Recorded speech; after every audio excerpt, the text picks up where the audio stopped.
Hey folks, welcome to another weekend update from Charting Store. I'm Joe. It's Saturday the 9th. I just returned from holiday and we will have a look what happened the last 2 weeks. I will guide you through the DAX, the Dow Jones, the S&P 500, the Nasdaq. And I also will show you Apple and Microsoft because these two, they make almost up to 1/4 of the Nasdaq 100, and it's quite interesting what is happening in their current bull run. And we're going to start with that sentiment from AA. So I think it's quite obvious what I'm trying to show you here. The retail side in the US is way too bearish that the market is able to drop further down. So we need a kind of, game changer. And I don't know if it's inflation, if it's a Fed, if it's recession, and we'll see what's going to happen. But I can tell you one thing, as long as we have these readings over 45% on the bearish side and these bull readings below 20, the market is more likely to move up than down. And there's one date which is quite interesting. And by the way, we have that reading basically since April that we are way too bearish on the retail side. And once we go into that historical data, and this is the first week of June here. And what's quite interesting, have a look at these numbers before that week. We had 48, 43, 59, 52, 50, 53, and out of a sudden it's equalized here. And I can tell you one thing, that was a time when we had that counter rally, that bear rally, and it's the week we are topped out. Actually, in that week we just went sideways before we dropped further down, and then that bearish sentiment picked up again. So that's quite interesting because the week before it equalized, we had kind of the same readings what we have today. It's the same with the last week of May. So let's see what's going to happen if we rally, if we continue rallying next week. If we equalize that sentiment, and that might be the next peak in that bear rally before the next drop will occur. So what we see here is a volatility during the midterm election. I was twittering that I think last week already, but I want to show you that again. The gray bars are the regular years and the blue ones are the midterm years. And you can see, especially during the summer month, it picks up significantly. And even we dropped last week in the VIX and the VXN and the VDAX. It will come up again, believe me that. So that's quite interesting. Keep an eye on that and be aware that the volatility will stay high during that season. I think I was showing that chart already last time. It's the smart money flow index you see here on the bottom. It's basically the money flow of the big guys which move the market. And up here is the Dow Jones Industrials on the log scale. And they have quite a nice correlation to each other if you look for divergences in both ways, positive and negative. And what's quite obvious here at that latest rally in the smart money flow, it picked up significantly from these lows we made in the middle of June. But what's already what you notice here is that the Dow Jones is not really picking up the same rally as the smart money flow. And once we look back in time, we had a kind of similar increase of the smart money right here beginning what was mid-January into February. And look what happened to the Dow Jones. It rallied, it came from its all-time high, it declined. Smart money picked out of a sudden, like what happened in the last 2 weeks here as well, or 3 weeks. And then it topped out quite early, and it didn't even get close to these all-time highs. And there we had a so-called negative divergence. So we made an all-time high and we made a lower high here in mid-Feb. And the smart money, actually, here's that all-time high, it increased during that period.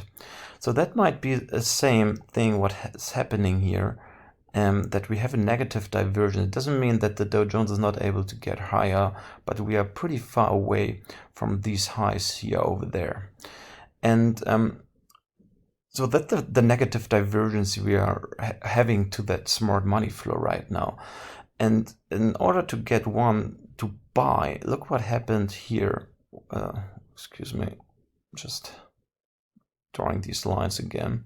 We came down with the Dow Jones, but we made new lows compared to this one, and the smart money actually made a higher low.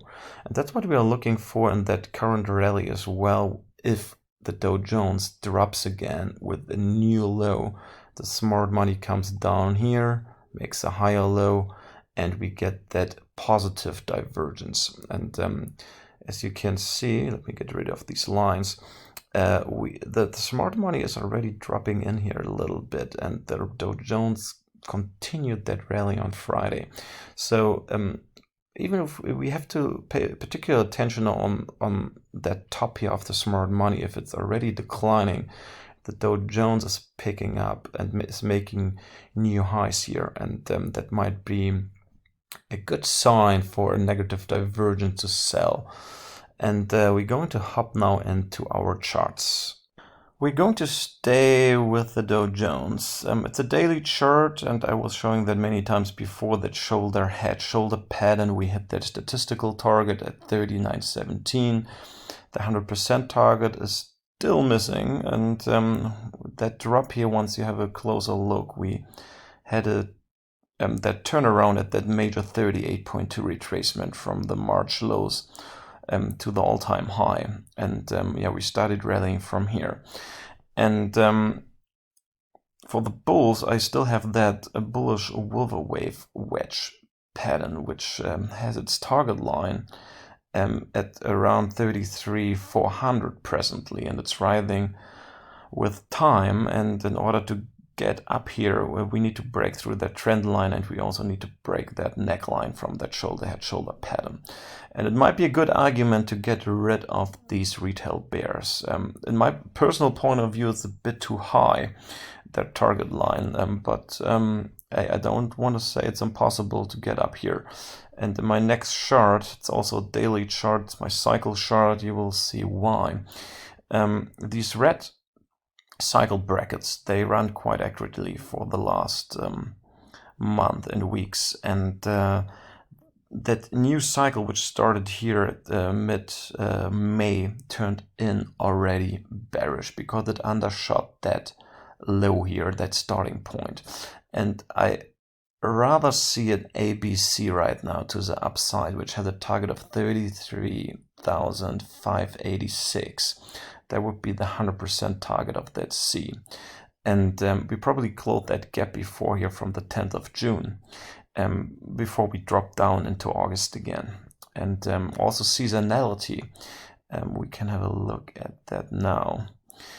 That's a seasonality during the midterms, and you see it suggests a low in June, which we had on the 17th, and then a rally into mid-July, and then it comes down again. And I said we don't really need to see a new low, but we might before we rally up again. So it's more or less like a sideways area or range Dow Jones could stay in for the entire summer before the big drop actually occurs. That's just concerning seasonality, and you see these cycles, they suggest that as well. And we're going to hop into the 1 hour time frame. I was showing that Wolver wave wedge, which is bearish, and it kind of, paused here, and it didn't get further down. We made we confirmed that bottom 1 to 3 times, and I also put in the 100% target here of that I zoom out a little bit, that ABC move. It would be at 32,656, and if we don't get that high, there's actually a nice cup and handle pattern, which usually occurs when we have a range which we kind of had here, or like a temporary bottom. And this is a cup here, that first thing, and what you just basically, it's like a shoulder, inverted shoulder, head shoulder pattern with just a head and a right shoulder, which we call here the cup. And as you can see, we break through and we confirmed that neckline like many times on an hourly basis. So that gives me actually the idea that they recognize that neckline, and the statistical target would be at 31,762, and the 100% move would be at 32,93 for the Dow Jones. And we finish off the Dow Jones with the weekly chart. And first of all, let's have a look at that RSI divergence. It remains positive. And just in case we drop further down here, and if that positive divergence will hit here the third time on that upper trend line, that would be very bullish, by the way. Just keep that in mind if we actually drop into late summer, autumn, what these cycle brackets also here suggest. And now have a look at these red arrows we have here. And I placed them where we have these significant rally weeks, starting early Monday, and they went the entire week through Friday. So we have these solid white bars here, and have a look what happened under the volume. It happened under declining volume compared to that week before. And it's quite interesting because the market, yes, it kept rallying here. It actually looks quite similar what happened here. We had that bar, we had that contribution day a week, and then it kept rallying for another 3 weeks before we peaked out. That was actually the all-time high. But the same thing here, we peaked out, not even here, we peaked out like 3 weeks, 4 weeks later, and here we peaked out immediately. And that's actually what my cycle suggests here as well. We have these, major cycles, which suggest a low in early October, but these subcycles, they suggest already a low at the last week of July. So we might see another rally up here to these targets I was mentioning in my previous charts. And then we get that decline here. We don't have to, cut these lows here, or we might just retest them, bounce up again, move sideways. That's what I mentioned earlier, and then they prepare the big drop for late summer. So that's about the Dow Jones. We just hop into Apple quickly because we were talking about that declining volume, and same thing happened here. Have a look at these two wide weekly bars. It's a weekly chart, by the way, and have a look what happened to these volume spikes. They kept declining, and even last week we had that solid white weekly candle, but the volume was just very, very small. My point of view, we run up into that golden pocket area between 38.2 and 61.8 retracement. And my favorite is actually the 157 to retest that trend line of that bearish Wilbur wave wedge.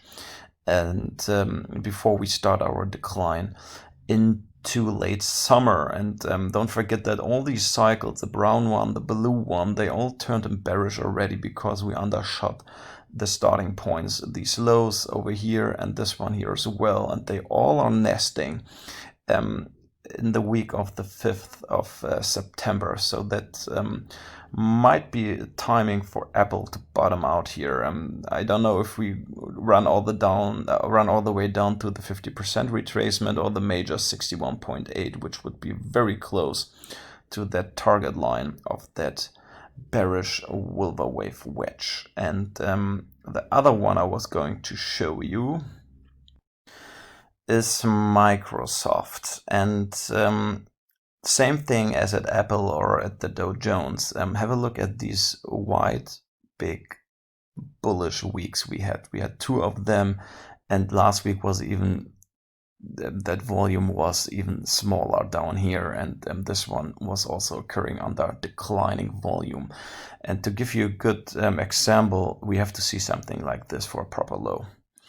A big green volume bar with a big green bullish candle in order to change. I mean, this one failed completely as well, but it doesn't mean that we are not moving up a bit further. We might retest that that major 38.2 retracement at $82, before we decline into the end of August. So the time frame is basically the same as Apple, and as the indexes, S&P, Dow Jones, they all suggest a low in late summer, beginning of autumn. And also got a daily chart here.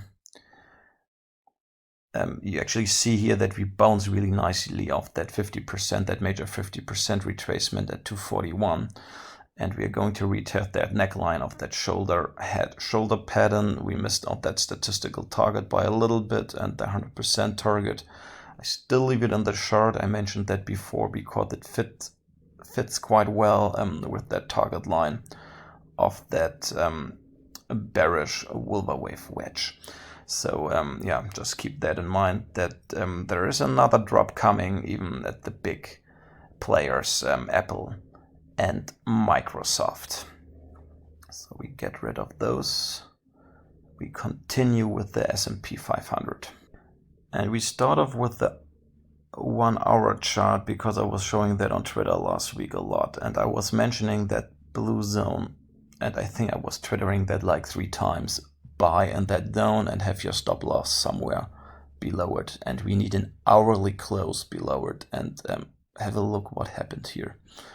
I think my area was 3755 to 3745, and we just had, you know, small tails below that zone, but we never closed below that zone. So it was a perfect buying zone. I hope you were participating in it. And same story as at the Dow Jones. I think we are rather in an A, B, C move, and gives us a 100% target of 4,046. That might be it. And if we want to squeeze out these bears, we actually have to move higher to get a proper short squeeze. We will see what happens next week. I think we will move up further. I think they will try to break through these lows and these highs, excuse me, and have that 61.8, that major 61.8 in mind. That might be already a turnaround, but I think we will see the 4,000 again at least. And once we have a look at our 4-hour time frame, there's that bullish Wilbur wave wedge, and that target line runs already at 4,200. So this one actually suggests, as a Dow Jones, that short squeeze. It's actually the same bullish Wilbur wave pattern. And that cycle here, by the way, got a bit out of sync and with that low here. So this low actually correlates to these lows here we were suggesting at the end of June. Now we hit them at the middle of June. And that rally might might move in these zigzags up, and then we turn around into August. I can't really tell you if we top out in July. My main idea is that we top out around once we move into the end of the month, let's say around the 20th. That might be a nice topping area before we move down. Doesn't mean we make a new low, come up again, and then there might be the big drop, even in the S&P 500. Now we are going to finish off the US markets with the Nasdaq. I only will show you this chart here. It's a daily chart based on the cash market. You have a similar pattern, well, it's basically the same what I was showing earlier in the Dow Jones, a so-called cup in hand. And I said they like to occur at the bottom, and that is actually the case here. On Friday, afternoon we hit that neckline perfectly, and we activated this pattern at 12,175, and that gives us a statistical target at 12,880 and 100% move at 13,313. And they get activated as soon as we break above that neckline, above that resistance line, which is also the 61.8 retracement. And who watched my video last week, it was 2 weeks ago, I was mentioning as soon as we hit the 12,200, as soon as we break through it, we have open targets, minimum targets at that 12,460 area, minimum. And but as I said, there is a strong resistance, 61.8. We have that 50 moving average at 12,178. So yeah, Nasdaq hit his head right there and came down a little bit. And we also have another thing, which is so-called PG, a pop gun. That means that this bar here, that candlestick in the middle of these two candles, is trapped in between, and the two outside candles are bigger than the one inside. So and what you do is then you measure from that low to that high, and you duplicate that distance, and you put it on that high, and the first duplication is at 12,200. So that would be the first duplication of that pop gun. The second one is at around 12,600. The third one at 13,000, at the 13,028 area. And what these pop guns, and it popped already to the upside, what they like to do is, I can't really tell you how far it goes, but they like to go back to their buying trigger or sell trigger. In this case, it would be 11,781. And that gives me the idea that I will probably sell that rally. I will tell you when on Twitter, but I think next week might be a bit too early for that. But we'll see how things change and how things will go, because I still have open targets below that low over here. That's what I can tell you already. Yeah, that's it for the US markets. We will finish off with the DAX. The DAX. This one here was quite funny. It's a 15-minute time frame based on the cash market, on the etc. And please have a look on that dotted line.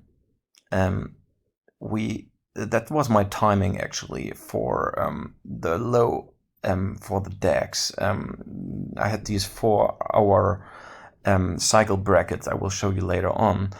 And then I was posting that wedge here when we activated it somewhere here, and somewhere here I was posting that as well, that it was actually the timing when I started to go or to build up a position. And that's when I went long in the market at that 12,440 area. And yeah, as you can see, it worked out quite well. I'm still holding 2/3 of my long positions at DAX, and have a look how he reconfirmed that upper trend line of that wedge once, twice, and then consolidated sideways and then pumped up again. That target runs at 12,263, and it's, in my point of view, we have OPEX this week. It's quite early in this time in July. It's possible that we jump up here and hit their target line, especially during OPEX. You know, they're strange moves sometimes, but I think I'm quite optimistic that we run all the way up there. And let's have a look at that famous 4-hour chart, also based on the cash market, and have a look how we got that low right. I mean, these red cycle brackets, they work quite accurately their entire month already. We can go back into April, and yeah, we got them quite good always. And this one was just not right on the date, it was also right on the timing on the date. So I said Tuesday afternoon, was twittering that like 10 days before we made the low, I think. I said watch out for Tuesday. And yeah, we got that, and we started rallying from there. So There's also another thing, a so-called falling wedge here in blue. It got a statistical target of 13,252. That's very close to these two Fibonacci retracements. Both are 38.2 retracement between 13,276 and 359. And that might be the first resistance where DAX, we have these highs here already, where DAX might turn around again. And this one here suggests another low at on the 18th of July. That doesn't mean we need to undershoot these lows, but since I had an activation here because we undershot these lows from March and we closed below them, I have a minimum target of 12,191, and if you consider the course index of DAX, we actually run much lower than the March lows, and that gives me actually targets somewhere in that 11,500 area for DAX. So let's see how long this rally lasts. I don't think it will last for long. There might be already topping out here, and then we move further down into July. And so let's hop into the daily chart, also based on the cash market. You see that bearish descending broadening wedge. I want to explain why it's bearish. I explained it in my previous videos. You have that statistical target at 10,938. You have plenty of open gaps down here out of 2020. My absolute favorite would be that 61.8 at 11,324. In my system, it got activated already because we got that close at 12,401. Most people see like a double bottom here, and then the market could turn up here now, but I don't see that happening. From my point of view, I got an activation at least to that 50% retracement, even lower, to close that gap out of November 2020. And once we hop into the weekly, you also see why. You have a look at that declining volume bar here. We had that big red candle when we came down here, and since we move up, well, actually we came further down, but it happened under declining volume, the same as in the US. It's not as big as in the US, and we even left like a big bullish weekly hammer candle stick in DAX, but it might move up even further. You see here my track even suggests that we run to that area before we are turning into August. Yeah, and once we get rid of these volume bars, and I zoom out here a bit, you see these cycle brackets down here, and as I just said, the sub-cycle here suggests a low at the beginning of August, middle of August. And also once we count the weeks, that was the start of a primary cycle, and this was the half cycle in week 10. We topped out in week 14. This is now week 19, and that counts as a finish for a primary cycle in week 19, because the second half cycle, we have 1, 2, 3, 4, 5, 6, 7, 8, 9 weeks. We made a low in the 9th week of the half cycle, started here. So all requirements are met for a finished cycle. So that might be a start of a new primary cycle, which most likely turns in bearish again. So we might rally up for several weeks before we come down again. And once we undershoot these lows, that's actually the sign that we're actually turning in bearish. Just concerning the cycle theory. So that's it for this weekend update. I hope you enjoyed that. It was a bit longer than usual, and I would appreciate if you give me a like or leave me a comment or even follow that channel, and I'll keep you updated next week on Twitter. Have a good one, and I wish you all the best. See you on Monday. Bye bye.